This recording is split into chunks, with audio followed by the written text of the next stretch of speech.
Hi, so this is a quick video about fixing your washing machine if it is not running properly. So what ended up happening here with my issue is I have it fixed now, but I had it turned on this delicate cycle here, and I had it on the tap water, but it will do it on the cold water or the cool water as well. And so what it would do is it would run, meaning the water would be coming into the washing machine.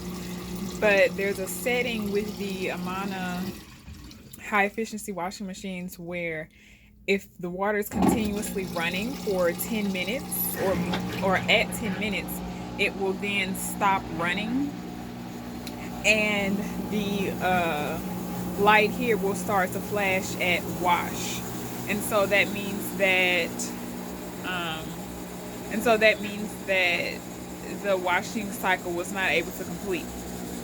And so what I realized was that if you come back here and you check your cold water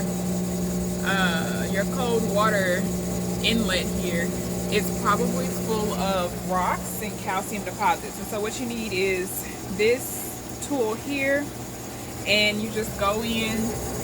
I'm not gonna unscrew it now, but you go in and get it on. Okay, you go in and you unscrew it, and you empty it out.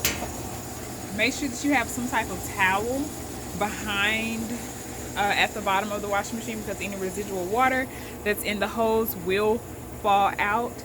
And so then you clean out the end of the hose itself, as well as the inlet portion of your washing machine. Remove that sediment.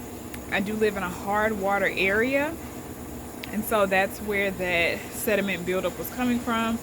I probably should have cleaned it out maybe a week or two ago.